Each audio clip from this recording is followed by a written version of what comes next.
Bismillahirrahmanirrahim. Əli ibn Əbu Talib radiyallahu anhudan Allah Rasulü s.ə.v-i vəsf etməyi xahiş edirlər. Və o belə vəsf edir. Peyğəmbər s.ə.v nə hündür boy, nə də qısa boy idi. Orta boylu birisi idi.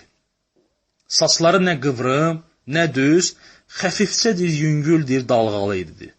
Sifəti nə uzunsov, nə də tam yumru ididir. Dəyirmi, yəni girdə sifət ididir. Peyğəmbər s.ə.v üzü qırmızıya çalan, ağ dərili, gözləri qapqara, kiprikləri isə uzun ididir. Ayaq oynaqları, çiyinləri böyük, özü isə enli çiyin ididir. Kürəyi ətli, bədənində olan tüklər isə çox deyildir. Sinəsindən göbəyinə kimi nazik bir xət üzərə tüklərdir uzanardır.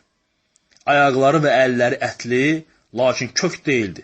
Yeridiyi zaman ciddi bir şəkildə, sanki yuxarıdan aşağı düşür kimi yeriyərdir. Bir kimsəyə müraciət etdiyi zaman, bütün bədəni ilə ona tərəf dönərdir. Peyğəmbərlik möhürü isə iki çiyini arasında idi. O, peyğəmbərlərin sonuncusu, mərhəmətli və adil bir kimsə idi. O, ən xeyirxalq və tanınmış bir ailədən idi. Onu görən bir kimsə ona dərin hörmətlə, ehtiramla yanaşar, onunla yaxından ünsiyyətdə olan kimsə dərhal sevinc və fərəh hissləri onu bürüyərdi. Hər kim onun mübarək görünüşünü vəsf edirdisə, ona yalnız bu sözlər demək qalırdı. Mən onun kimisini nə ondan əvvəl, nə də ondan sonra görmədim. Subhanallah. Həsən ibn Əli radiyallahu anhu rəvayət edir ki, qardaşım Hüseyn radiyallahu anhudan, atamdan, Əli radiyallahu anhudan, Peyğəmbər sallallahu aleyhi ve sellemin məclislərində olan davranışından soruşdudur. Əli radiyallahu anhu Peyğəmbər sallallahu aleyhi ve sellemi belə vəsf etdi. Allah Rasulü sallallahu aleyhi ve sellem həmişə xoşbəxt və sərbəst danışığa dil sahibidir.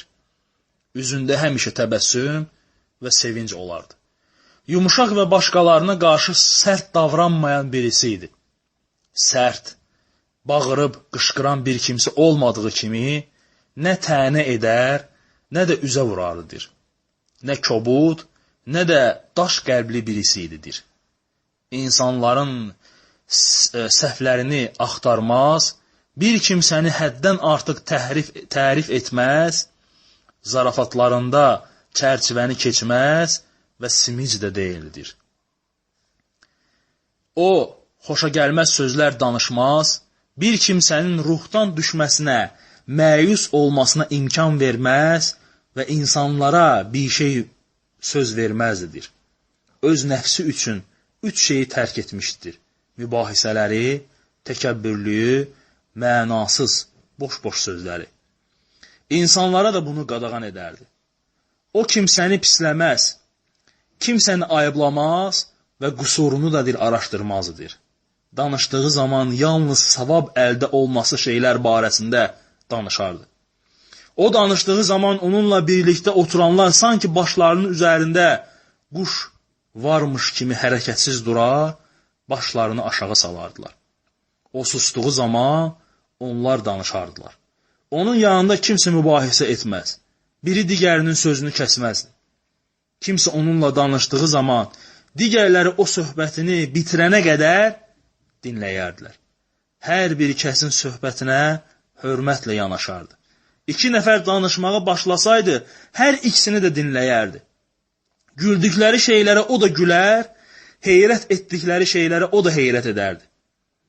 Gəlmələrin suallarına, kobudluqlarına qarşı səbirli idi. O bir ehtiyac sahibinin bir şeyi istədiyini görəcək olurdusa, siz də ona kömək edin, deyərdi. Kimsə onu tərif edərdisə, susardı. Kimsənin sözünü həddi aşmadıqca kəsməzdi. Bir kimsə danışsaydı, onun sözünü kəsərək özü danışmazdır. Əgər həddi aşardısa, sözünü kəsməsini söyləyər, əgər sözünü kəsməsəydi, durub getməklə onun sözünü nə edərdi? Kəsərdidir. Sonra deyir ki, Peyğəmbər s.ə.v daima öz Rəbbini zikr edər və ümməti haqqında düşünərdi. Buna görə də heç vaxt istirahət etməzdi. Çox zaman sükut edərdi, danışmazdı, əgər buna ehtiyac hiss edilmirdisə. Susması danışmasından daha çox idi. Sözünün başlanğıcında və sonunda Allahın ismini zikr edər, az sözlərlə geniş mənaları ifadə edər və aydın kəlmələrlə danışardı. Sözləri nə uzun-uzadı, insanı yorucu, boşboğaz deyildi. Nə də həddən artıq qısa və mənasız da deyildidir. Sözlərində məqsəddən başqa nöqsan bir şey tapmazdır. Heç kimsəyə əziyyət verməz və kimsəni də təhqir etməzdi. Hər nə qədər ləzzətsiz olurdusa da neməti verənə hörmət və təzim üçün o nemətə hörmət göstərərdi. Əsla pisləməzdi. Yeyilən və içilən ləzzətsiz olduğu üçün pisləməz və yaxşı olduğu üçün də həddən artıq tərif etməzdir. Dünya və dünyanın mülkü onu sıxmazdı. Əgər kimsə dini məsələlərdə həddi aşardısa, heç kəs onun nə qəzəbini, nə də bu işə qarşı çıxmasının qarşısını ala bilməzdi. Özünə görə qəzəb etməmiş və buna görə heç vaxt intiqam almamışdır. Bir şeyə işarə etdiyi zaman əli ilə işarə edər. Bir kimsəyə qəzəb etdiyi zaman ondan danışmadan üz döndərər və yaxud da onu nə edərdi? Bağışlayardı. Gülməsi təbəssüm idi. Təbəssüm etdikdə isə inci dolu kimi ön dişləri görsənərdidir. Ümmü Mə'bəd Peyğəmbər s.ə.v-i vəsf edərkən belə deyir. Nurlu sifəti var ididir. Nə arıq idi, nə də həddən artıq kök. Olduqca gözəl, gözləri qapqara, kiprikləri uzun, qaşları sıx, qalın və bir-birinə yaxın ididir.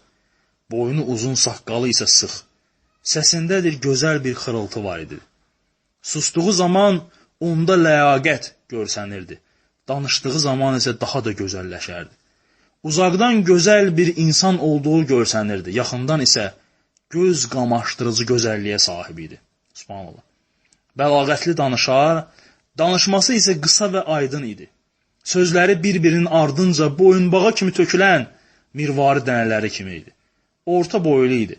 Nə gözə görəcək qədər uzun, nə də gözü narahat edəcək qədər də qısa ididir. Subhanallah. Öz yoldaşlarının əhatəsində ən yaxşısı idi. Onların içərisində ən gözəli idi.